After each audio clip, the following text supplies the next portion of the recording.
नमस्कार मित्रांनो, माझं नाव आहे भालचंद्र. मराठी ज्योतिष कट्ट्यामध्ये आपल्या सर्वांचं स्वागत आहे. आजच्या व्हिडिओमध्ये आपण चर्चा करणार आहोत. प्रेमविवाहामध्ये दोन व्यक्ती आहेत. एकाची रास वृश्चिक रास असेल आणि दुसऱ्याची धनु रास असेल, तर त्यांचे जे प्रेम आहे, त्यांचा जो विवाह आहे किंवा त्याचं जे वैवाहिक जीवन आहे, हे नेमकं कशा प्रकारचं असेल, दोघांचं व्यक्तिमत्व नेमकं कशा प्रकारचं असेल, दोघांच्या अपेक्षा कशा प्रकारच्या असतील, जर का गोष्टी टोकाच्या झाल्या तर नेमकं काय करायला हवं, या सर्व संदर्भातली खुलासेवर चर्चा आपण या व्हिडिओमध्ये करणार आहोत. आपले हे जे चॅनल आहे मराठी ज्योतिष कट्टा, या चॅनलद्वारे मेष राशीपासून ते मीन राशीपर्यंत सर्व ज्या 12 राशी आहेत, या सर्व 12 राशी परस्पर प्रेमविवाहात असतील तर त्यांचा जो प्रेमविवाह आहे हा नेमका कशा प्रकारचा असेल, या संदर्भातले व्हिडिओ अपलोड होत आहेत. आपण त्याचा आनंद जरूर घ्या. तर आजच्या व्हिडिओमध्ये आपण चर्चा करणार आहोत वृश्चिक राशीबद्दल आणि धनु राशीबद्दल. सगळ्यात पहिल्यांदा आपण वृश्चिक राशीबद्दल विचार करू. वृश्चिक राशीबद्दल सांगायचं झालं तर कालपुरुषाच्या पत्रिकेमध्ये 8व्या स्थानामध्ये किंवा अष्टम स्थानामध्ये येणारी ही रास आहे. स्त्री रास आहे. राशीचा जो स्वामी आहे तो मंगळ आहे. या राशीचे जे तत्व आहे ते जलतत्व आहे आणि ही जी रास आहे ही स्थिर स्वरूपाची रास आहे. सगळ्यात पहिली आणि महत्त्वाची गोष्ट जी की वृश्चिक राशी संदर्भात सांगता येईल ते आहे त्यांचं सौंदर्य. यांचे जे सौंदर्य आहेत अगदी दिलखेच अशा प्रकारचं असतं, म्हणजे तिखट सौंदर्य असतं आणि त्यांचं राहणीमान सुद्धा सुव्यवस्थित नीटनेटकं टापटीप असल्या कारणामुळे वृश्चिक राशीच्या स्त्रियांना जर का किंवा पुरुषांना जर का तुम्ही एकदा पाहिलं तर परत फिरून तुम्ही त्यांच्याकडे पाहाल. वृश्चिक रास असेल किंवा वृश्चिक लग्न असेल, दोघांच्याही बाबतीत ही गोष्ट तुम्हाला प्रकर्षाने दिसून येईल. त्यांचं जे सौंदर्य आहे ते अभिजात आहे आणि ते दिलखेच मगाशी सांगितलं त्याप्रमाणे म्हणजे तुम्ही तुमच्या मनात त्यांची जी प्रतिमा आहे ती नक्की राहील. दुसरी महत्त्वाची गोष्ट म्हणजे त्यांचं राहणीमान आता सांगितल्याप्रमाणे नीटनेटकं टापटीप आणि सुव्यवस्थित असतात.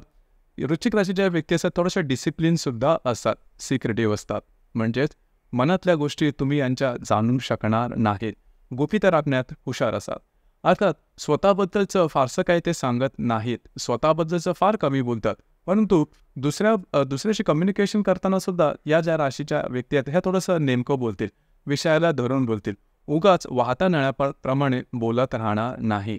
जे काय बोलतील ते नेमकं आणि विचार करून बोलतील. कधी कधी यांची वाणी तिखट असते असा थोडासा गैरसमज आहे, परंतु याच्यामध्ये कारण थोडंसं समजायला हवं. तिखट वाणी यांची तेव्हाच होते ज्यावेळेस गोष्टी समोरचा व्यक्ती वेगळ्या प्रकारे वागतो. अर्थात ही जी रास आहे या राशीबद्दल एक गोष्ट तुम्हाला नेमकी लक्षात ठेवायला हवी. ती गोष्ट म्हणजे तुम्ही जसे आहात तसेच जर का या राशीच्या समोर गेलात आणि जर का त्यांनी तुम्हाला स्वीकारलात तर मग तुम्हाला काहीही प्रॉब्लेम नाही. मग त्यांच्या स्वभाव व्यक्तिमत्वातला जो खरेपणा आहे, जो चांगुलपणा आहे तो तुम्हाला निश्चित दिसेल. परंतु त्यांच्या रिलेशनशिपमध्ये येण्याकरता किंवा त्यांच्याबरोबर सहवासात येण्याकरता जर का तुम्ही स्वतःमध्ये काय बदल करत असाल, कुठल्याही प्रकारचे असतील, स्वभावामधले असतील, शारीरिक मानसिक तुमचे मतमतांतर, आणि जर का तुम्ही त्यांच्या नंतर जर का समजलं की तुम्ही जे काही गोष्टींचा अभिनय करत होता किंवा काही गोष्टी मॅनिप्युलेट करून सांगत होता, तर मात्र या राशीच्या व्यक्ती तिकडच्या तिकडे जे नातेसंबंध आहेत ते तोडतात. म्हणजेच टोकाचा विचार करणारी ही रास आहे. मध्यम मार्ग या राशीला तसा माहीत नसतो. एखादी गोष्ट हा तर हा, एखादी गोष्ट नाही तर नाही, हो नाही हा प्रकार वृश्चिक राशीच्या व्यक्तीमध्ये दिसून येत नाही. म्हणूनच कदाचित या राशीबद्दला तिखटपणा हा सांगितला तर तिखटपणा तसा नसतो, नेमकेपणा असतो, स्पष्ट वक्तेपणा असतो आणि जे काय असेल ते सरळ समोरासमोर करणारी ही रास आहे. दूध का दूध आणि पाणी का पाणी म्हणतात तशा प्रकारची ही रास आहे. परंतु लक्षात घ्या, एकदा जर का या राशीने तुमच्यावरती विश्वास ठेवला, मुळात विश्वास ठेवताना सुद्धा या राशींचे स्वतःचे असे मापदंड आहेत. उगाच वाटलं म्हणून किंवा दुसऱ्यांनी त्यांना सांगितलं म्हणून विश्वास ठेवतील असं नाही. एखाद्या व्यक्तीवर ते विश्वास ठेवायचा झाला तर त्याच्या स्वतःच्या अशा काही टेस्ट असतात आणि त्या परीक्षा असतात किंवा मापदंड असतात. त्याच्यामध्ये जर का तुम्ही बसत असाल तर मग ही रास तुमच्यावरती विश्वास ठेवला आणि एकदा जर का तुमच्यावरती विश्वास ठेवला तर तुमच्यासाठी काहीही करण्याची तयारी एकट्या या राशीमध्ये आहे. ही राशी संपूर्ण जगाच्या विरोधात जाऊन सुद्धा तुम्हाला साथ सांगत देत, हे या राशीची पूर्ण गॅरंटी आहे. म्हणूनच मी मगाशी सांगितलं की या राशीला जर का तुम्ही व्यवस्थितपणे समजून घेतलं तर या राशीशी कम्युनिकेट करणं किंवा या राशीशी साधर्म्य साधणं हे तुम्हाला फार सोपं जाईल आणि मग या राशीसाठी सारखी किंवा या व्यक्तीसारखी दुसरी व्यक्तीच नाही याचा तुम्हाला अनुभव निश्चित येईल. परंतु तुमच्यातला खरेपणा हा समजायला हवा आणि त्यांना तो उमगायला हवा किंवा त्यांनी तुम्हाला स्वीकारायला हवा. ही गोष्ट जमली की तुमच्यासाठी गोष्टी या फार सोप्या होऊन जातील. आणि करिअरच्या बाबतीत सुद्धा वृश्चिक राशीच्या ज्या व्यक्ती असतात त्या अगदी सहजपणे व्यवस्थितपणे सेटल होतात, कारण आखीव रेखीव अशा प्रकारचं असतं. जिद्द, चिकाटी, महत्त्वाकांक्षा या गोष्टी या राशीमध्ये जबरदस्त दिसून येतात. अर्थात बाह्य त्यांच्या वर्तनामधून तुम्हाला अजिबात कळणार नाही की प्रत्यक्ष जीवनात या व्यक्ती किती स्ट्रगल करत आहेत आणि हाच वेगळेपणा या राशीमध्ये खूप चांगल्या प्रकारे दिसून येतो. आता आपण चर्चा करणार आहोत धनुराशीबद्दल. धनुराशीबद्दल सांगायचं झालं तर कालपुरुषाच्या पत्रिकेमध्ये भाग्यस्थानामध्ये किंवा नवम स्थानामध्ये येणारी रास आहे पुरुष रास आहे. या राशीचा जो स्वामी आहे तो गुरु आहे. या राशीचे जे तत्व आहे ते अग्नितत्व आहे आणि ही जी रास आहे ही द्विस्वभावाची रास आहे. सगळ्यात पहिली आणि महत्त्वाची गोष्ट जी की धनु राशीमध्ये दिसून येते म्हणजे त्यांच्यामध्ये असणारी जबरदस्त ऊर्जा. ही एवढी ऊर्जा जबरदस्त असते की धनुराशीच्या व्यक्ती तुम्हाला सहसा एका जागेत स्थिर बसलेल्या दिसणार नाहीत आणि जरी त्यांना स्थिर बसवलं किंवा बसलेल्या असल्या तरी शरीराचा कुठला ना कुठला तरी अवयव हा हलत डुलत असणारच. म्हणजे ऊर्जाच एवढी जबरदस्त असते ते कुठून ना कुठून तरी बाहेर येण्याचा मार्ग शोधत असते आणि जबरदस्तीची ऊर्जा आणि नेहमी उत्साही आणि आनंदही असतात. जीवनाकडे बघण्याचा दृष्टिकोनच त्यांचा तशा प्रकारचा असतो आणि संपूर्णपणे पॉझिटिव्हिटी या राशीच्या व्यक्तीमधून त्यांच्या वागण्या बोलण्या चालण्यात तुम्हाला दिसून येईल. दुसरी महत्त्वाची गोष्ट म्हणजे एखादं काम हाती आलं की ते झटपट फटाफट पूर्ण करून टाकणं हा या राशीचा खाके आहे. आकलनशक्ती ग्रहणशक्ती खूप चांगली असते. जीवनाकडे बघण्याचा दृष्टिकोन हा सकारात्मक असतो. प्रत्यक्ष जीवनात जरी यांच्या दुःख असली तरी त्यांच्या वागण्या बोलण्यातून तुम्हाला तशी कधीही दिसणार नाहीत आणि त्या दुःखामधून सुद्धा सकारात्मक गोष्टी काय असतील कशा प्रकारच्या असतील ती गोष्ट किंवा हा जो गुण आहे हा गुण या राशीमधून घेण्यासारखा असतो आणि बिंदास्त असतात आणि मोकळे सुद्धा असतात. दुसरी महत्त्वाची गोष्ट म्हणजे या राशीची सांगितलं की आकलनशक्ती बौद्धिक वगैरे खूप चांगलं असतं.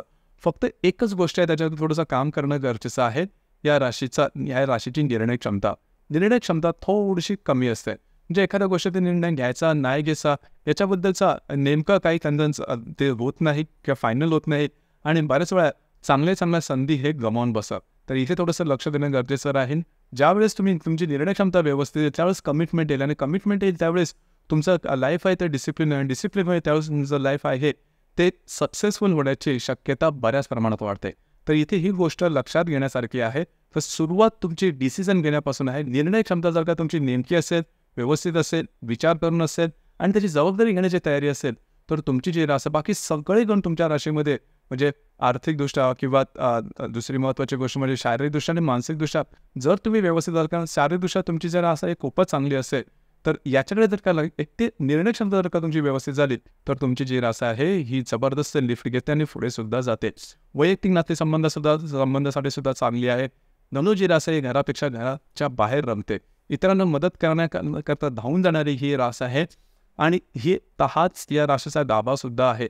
जनमानसात रमणारी ही रास आहे आणि जनमानसात यांची जी इमेज असते ती सुद्धा खूप चांगली असते. म्हणजे एखादा व्यक्ती जर का मदत करणारा असेल तर अर्थातच त्याची इमेज असते त्याची जी प्रतिमा असते जनमानसात ती खूप चांगली असते आणि तसाच प्रकार धनु राशीच्या व्यक्तीमध्ये दिसून येतो. जसं आपण विचार करतो आहोत की प्रेमविवाहामध्ये या दोन्ही राशी असतील म्हणजे वृश्चिक रास असेल आणि धनु रास असेल तर त्याचा जो प्रेम किंवा त्याचं जे वैवाहिक जीवन आहे हे नेमकं कशा प्रकारचं असेल. तर लक्षात घ्या दोन्ही राशीमध्ये बरेचसे गुण ते थोडेसे वेगळे आहेत की जी वृश्चिक रास आहे ही थोडीशी स्वतःच्या मतातील ठाम राहणारे स्टबन आहे हट्टी आहे. वाणी कधी कधी त्यांची तिखट होऊन जाते किंवा पटकन विश्वास ठेवत नाहीत किंवा टोकाचे स्वभाव असतात. हा जो प्रकार आहे हा प्रकार धनुराशीमध्ये दिसून येत नाही. धनुराशी बिंदास्त असते ऊर्जा जबरदस्त असते. पुढचा विश्वास असा करत नाहीत. समोरच्या व्यक्तीतील लगेच विश्वास ठेवते. ट्रस्टवर्दीपणा असतो विश्वासू असतात समोरच्याला मदत करणारे असतात आणि जीवनात असा फारसा सिरियसली किंवा गांभीर्याने विचार करणारे नसतात. जीवनात कितीही दुःख असले तरीसुद्धा स्वतःच्याच एका विश्वासाने पुढे जाणारी ही रास आहे. त्यामुळे बऱ्याच वेळा या राशी जरी एकमेकांच्या नातेसंबंधामध्ये आल्यात किंवा वैवाहिक जीवनात आला तरी सुद्धा वादविवाद थोडे होऊ शकतात. कारण मूलतः वृश्चिक राशीमध्ये 3 नक्षत्र आहेत. एकूण विशाखा अनुराधा ज्येष्ठापैकी विशाखा आणि ज्येष्ठा ही जी 2 नक्षत्र आहेत ती तिखट आहेत थोडी आणि धनुराशीमधलं जे मूळ नक्षत्र आहे थोडंसं तिखट आहे म्हणजे मुळापर्यंत जाणारं आहे आणि हार मानणारा नाही आहे कमीपणा घेणारं नाही आहे. तर समजा पतीपत्नीपैकी किंवा दोघांपैकी एकाची नक्षत्र विशाखा किंवा अनुराधा असेल विशाखा किंवा ज्येष्ठा असेल वृश्चिक राशीतला आणि दुसऱ्याचं समजा मूळ नक्षत्र असेल धनुराशीत तर तुमचं प्रॉब्लेम वगैरे होऊ शकतात किंवा कॉम्प्लिकेशन्स वगैरे होऊ शकतात. इथे तडजोड करणं खूप गरजेचं आहे. ॲडजस्ट करणं गरजेचं आहे जे की वृश्चिक राशीमध्ये सहसा दिसून येत नाही. ॲडजस्ट करण्याचे भाग बऱ्याच वेळेस धनुराशीवरती येऊन पडतो आणि धनुराशीच्या बाबतीत त्यांची निर्णय क्षमता ही पटकन होत नाही. त्यामुळे सुद्धा वृश्चिक राशीचं त्यांच्यावर छोट्या मोठ्या गोष्टींवर वादविवादाचे प्रसंग निर्माण होऊ शकतात अर्थात ॲडजस्ट केलं तर प्रॉब्लेम येणार नाहीत. ही गोष्ट वृश्चिक राशीने थोडीशी जाणून घ्यायला हवी. कधी-कधी वृश्चिक राशीला असं वाटू शकतं की धनु राशीची जी व्यक्ती आहेत ती म्हणजे वैवाहिक जीवनात तेवढे सिरियस नाहीत किंवा जबाबदारी घेत नाही. असं नसतं, जबाबदारी घेतात परंतु ते दाखवल्या जात नाहीत किंवा त्याचा तेवढा सखोलपणे विचार केला जात नाही. जी निर्णय क्षमता आहे ती जर का धनुराशीने व्यवस्थित केली तर अर्थात बऱ्याचशा गोष्टी म्हणजे निर्णय क्षमता आली तर तुमची कमिटमेंटसुद्धा चांगली होते आणि तीच कमिटमेंट वृश्चिक राशीला हवी असते. तोच डिसिप्लिन पण वृश्चिक राशीला हवा असतो. अर्थात जीवनामध्ये यशस्वी होण्याकरता सुद्धा ही गोष्ट तशी महत्त्वाची असते. तरी जे छोटे मोठे चेंजेस आहेत आणि वृश्चिक राशीकरता सांगायचं झालं तर त्यांच्या जे तिखटवाणी कधी-कधी होते त्याकडे थोडंसं लक्ष देणं गरजेचं आहे की त्यामुळे तुम्ही किती चांगले आहात याच्यापेक्षा तुम्ही किती चांगले बोलता याला सुद्धा तेवढंच महत्त्व आहे. आणि वाणीमुळेच एखाद्या व्यक्तीच्या भावभावना ह्या दुसऱ्याला समजतात किंवा समजता येऊ शकतात. तर ह्या छोट्या मोठ्या गोष्टी त्यावर जर का तुम्ही काम केलं तर अर्थातच वैवाहिक जे जीवन आहे ते बरंचसं सुलभ होऊ शकेल. या व्यतिरिक्त जर का तुमच्या वैवाहिक जीवनात काही कॉम्प्लिकेशन्स येत असतील तर तुमची जी कुंडली आहे हे पाहणं थोडं गरजेचं ठरतं. आत्तापर्यंत जे आपण डिस्कस केलं राशीबद्दल ते फक्त चंद्र राशीबद्दल आपण पाहिलं. प्रत्येक कुंडलीमध्ये चंद्रा व्यतिरिक्त सुद्धा बाकी 11 ग्रह असतात त्यांनी आपापल्यापणे कुंडलीवरती परिणाम करतच असतात. हे कोणते आहेत, कशा प्रकारचे आहेत ते आपली जी कुंडली आहे ते पाहून त्याद्वारे जास्त काही सांगता येऊ शकेल किंवा मार्गदर्शन करता येऊ शकेल. आपल्याला आजचा व्हिडिओ कसा वाटला, आपण त्याचा अनुभव कशा प्रकारे घेतला नक्की कळवा आणि आपल्या जे चॅनल आहे मराठी ज्योतिष कट्टा हे सुद्धा लाईक, शेअर आणि सबस्क्राईब नक्की करा. धन्यवाद.